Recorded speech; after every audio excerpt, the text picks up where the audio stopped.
And we're gonna go into game number 1. Guys, take it away. So we got STELLARK Revival, match 1, game 1. We've seen the draft. We understand what's going on. Faramis, #1 ban. We know the amount of power that he has at the Cult Altar and just game-changing team fighting ability that you have.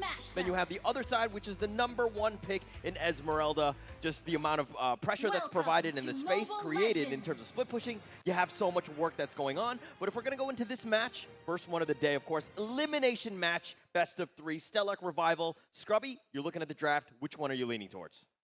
I mean, I feel like Revival's draft is a little more straightforward and easier to pull off, right? Save for that jaw hit jungle, but I think that probably works as well. And it's just going to look difficult, I think, for STELLARK to be able to get around this, to be able to dive into the backline and find Swolt, find Peace when there's so much CC and peel available from LY4, QDX Love, and Ryan. So I think it's looking really scary at this point, but looking across the map now, a lot of mid-pressure at the moment, so all grouped up here, and the junglers just trying to get their farm on point. Yeah, so let me go a little bit. I mean, you said you like the Revival draft. In my opinion, this STELLARK draft is actually quite simple. They're just going to run at you, they've got the Cult Altar, and they're just going to blow you up. Yeah, you have the burst, but the Cult Altar should mitigate most of that damage, or that's at least what I'm thinking. I'm actually liking this as a favorite going into game 1 for STELLARK. Like high risk, high return. Yeah, right? high risk, high return. I think that it's, as long as they're holding hands and just singing Kumbaya and running in together, I think they're going to have a good time. Yeah, and I mean, with the Yuzhong pick on Chu as well, he could easily dive in and try to find Swolt in the backline. So that definitely gives them an edge in terms of trying to split up the team of Revival and disengage the team fight, potentially. Looking at the emblems here, it's actually Jawhead with the killing spree. The same here as Odia Bambi on the Paquito. So they're looking for kills here. I'm surprised it wasn't Demon Slayer emblem. Yeah, there you go. You got the change. You blow them up. That's the talking about, right? At a moment's notice, if people are off the map, you got to understand where they could be. And STELLARK right there, capitalizing on that one, getting first blood. Not just that, Swolt on the top side getting damaged so much, and look at his health, forced to back up there. So turtle advantage definitely going the way of STELLARK. It doesn't look like Revival's in any space to contest. Perfect 2 minutes and 30 seconds already for STELLARK, right? They've got the first blood, they've got the turtle, they have almost what they need. They've got the XP lead, the net worth. I mean, it's still 0.6 or whatever, but it's still kind of, within the realm of them being in the driver's seat already. Yes, it is a bit early, but let's see what happens here as Fossa looks to go in. They do get the change. Swirl's going to back off all the feathered airstrike. That's going to be used, but the Cult Altar is going to mitigate most of that, but it looks like Stake is going to go down, and that looks to be a little bit of an the overextension. Yeah, and you have to be careful of those hooks from QTX Love, right? Because you try to disengage, they could easily just pull you back in, and it's harder for STELLARK to come out of that. So, I mean, good trades across the board. Right now, it's 1-1, very, very even. Yeah, very, very even. I mean, it was one of those moments where, okay, they're starting to feel it. Maybe we have that opportunity to get somebody, but it was just a little too close to the turret, and Revival were like all over that. They'll take that one. But mind you, we both look at these teams as STELLARK and Revival as very balanced teams. Like, nobody's just like hyper aggressive. Nobody is, they'll take what they can get, right, pretty much. But in this case, I think Revival were happy to get that gift wrap, so to speak. I mean, there's something interesting that I missed earlier on as well, that Fossa is actually using the Everest emblem. I think usually, from what I recall, they use more of, mage-ish items, but the fact that he's going for a roam, he really wants to get something up, and using the Purify as well as the battle spell will enable him to get out of sticky situations, to still be able to provide that Cult Altar, that peel for their teammates. So very, very crucial here for Fossa to be able to be kept alive. Yes, definitely. He's going to be #1, right? I mean, he needs to be targeted, force out the Cult Altar, maybe a little early. Maybe you look to just disengage, try to get yourself alive. But Peace, he's going to dash to safety. He should be fine. But this is going to put a lot of pressure in that bottom lane. Look at the armor just going down. Smelly Cat, Odia Bambi just doing some work on that armor.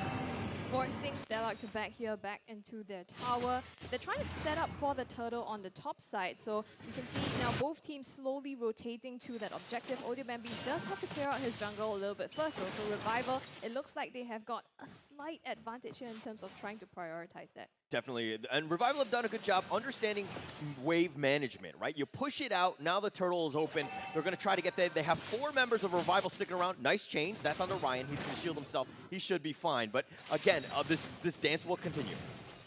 Ryan just trying to zone out the members. Oh, Boss up Mike over this one. He does have the cult off. That's going to be used. And oh dear, Bambi won't secure the turtle. QDX Love is going to be next on the list. Smelly Cat will take him out. Stink is now on the run. He's on the wrong side, not realizing where he was, and Swirl will secure that kill.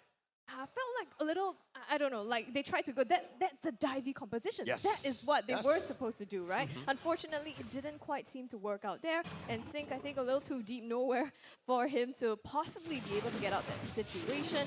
Now he's 0 and 2 and 1, so it's not a good picture at the moment. Yeah, they're having a bit of a rough time just getting themselves settled right here. Ruby right now is, I mean, in the league was about 25% win rate. It is not a great hero. It's not going to guarantee you anything. So it's one of those things where even when they picked it in the draft, I was kind of like suspicious of what they were trying to do. That being said, though, just looking at that slight gold advantage, it's still in the favor of STELLARK. And if we're looking at the EXP, Bambi is ahead of LY4 as well. So in terms of being able to, you know, dive someone, burst them down quickly, gank them in their lane, STELLARK does still have that kill potential. Yeah, and I mean, okay, let's talk a little bit more about the advos. Sorry, Scrubby, how about you walk us through some of the ones that kind of stick out to you a little bit? Well, we were talking about Bambi. He does already have that 100 strike, so he will be able to get those kills, you know, still that movement speed to be able to rotate around quickly. And comparing the two marksmen, they both have that defensive item. It's a trend nowadays that you're picking the steel leg plates as one of your initial items, but you don't complete that because just the steel leg plates alone, it's very economical, and you get a lot of physical defense just off of that. On top of that, Peace already getting the Endless Battle and Smelly Cat with the Wind Talker. So gonna be able to increase that attack speed, and you can see it's pretty balanced across this gold lane.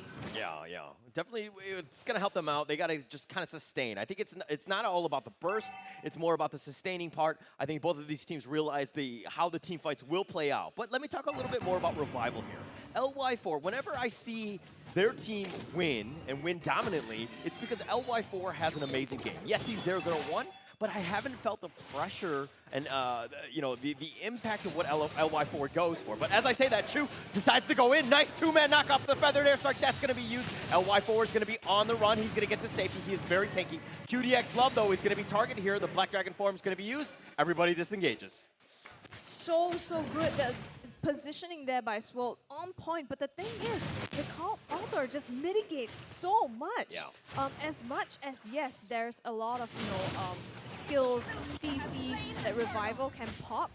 If you don't bait out these skills, it will just fall into the hands of Fossa. Everything gets resetted, and they have to back off. Right. And STELLARK committed most of their ults on that one. So that was a little odd where, you know, they had 4 members going for that turtle, and that was the easiest turtle of STELLARK's game right now. I mean, it was just so simple. They've gotten 3-0 in that sense. But Revival were just like, hey, we're going to give this up. We're going to play for the late game. We're going to figure out a way to get back into this one as we're down about 1.5K, which is a little worrying at the 8-minute mark. Yeah, I mean, the late game does go to STELLARK, right? So it's even worse. Like, it exacerbates it because STELLARK has a gold lead, and that's not where you want to be. Well, I don't know. Right now, with, you know, at least a minute up on this next objective, the two teams do have some space to make something happen. Revival grouping around the mid. Yeah, and there's nobody else in the top or bottom lane. You could see this because the minion waves have crashed. So that you know that Revival are going to be somewhere in the mid lane. And everybody in STELLARK was like, okay, we're going to play it safe. And all 5 members of Revival were sticking together. Now, if we're looking at the other lanes, they've provided pressure in both the top and the bottom, and it looks like they've gotten the bottom turret. This is where they start to shine, right? You get ahead in the early game, you start to group up, and then now STELLARK are looking at taking objective. They've already gotten that tier 1 turret on the bottom, so they're rotating towards the mid side. And now, don't know if they want to make things happen, but the top lane is being pushed in by Riot.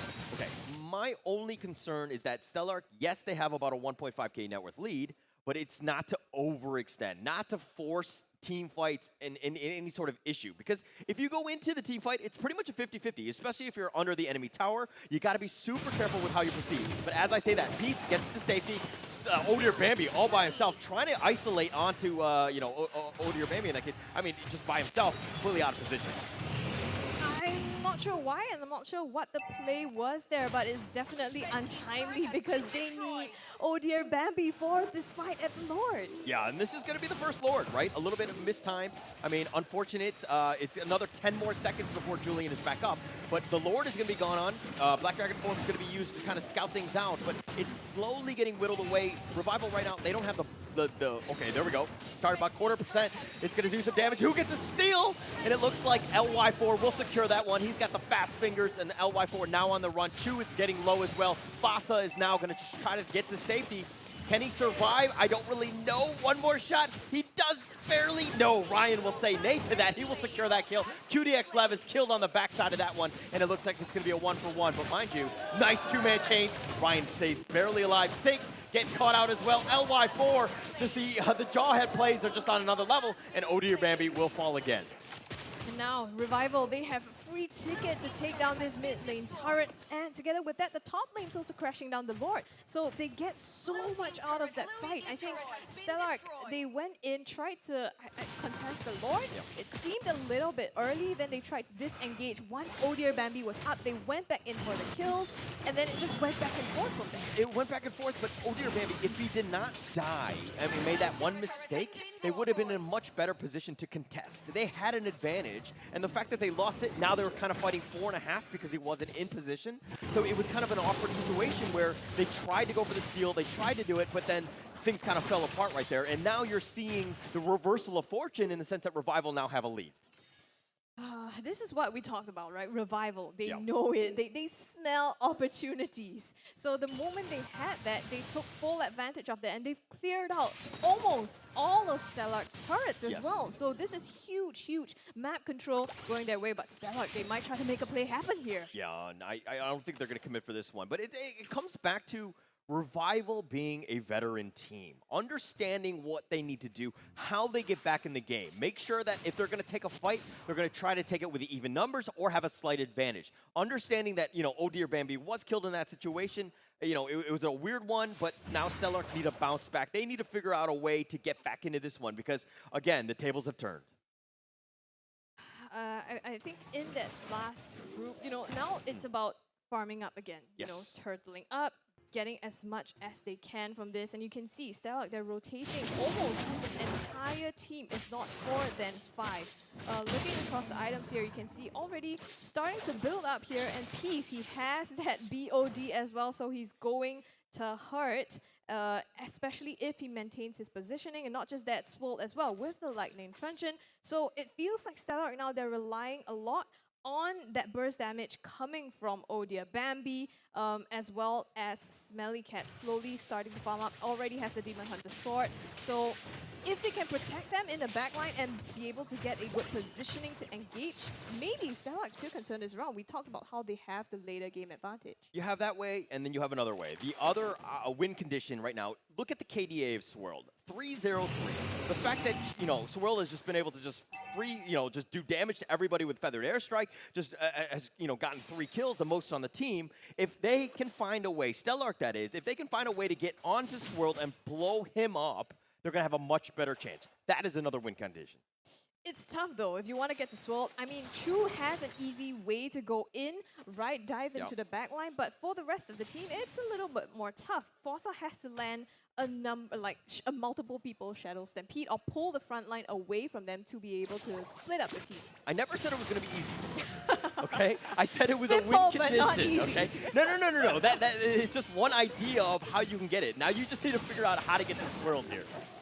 Yeah, exactly. Well, Revival, they're already taking the high ground, starting up on this Lord top side, and STELLARK, it's up to them now. Yeah, they're going to be up top. They're going to try to get the flank, and they're going to look to see this. Fossa's going to be the first one up. Does anyone, take the bait in that sense? But about half-life of that Lord, this is going to be super careful. They got to be very, very careful in how they proceed here. This waltz is going to continue. LY4 just not doing any damage, just taking it, but just making sure that the Lord isn't resetting or getting any sort of regen at this point.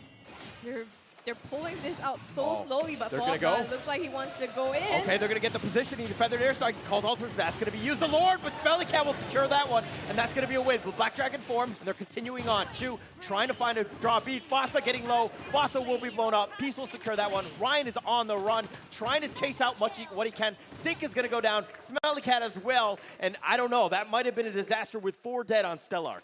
4 dead is definitely a disaster. That's not something you want happening. I think STELLARK trying to make the play there, you know, going up, clearing that top wave to try to set up for the Lord as much as possible, but it didn't split the fight that they wanted, and now Chu, he goes down as well. It looks like it's the end of game number 1 here as Revival, they take the victory.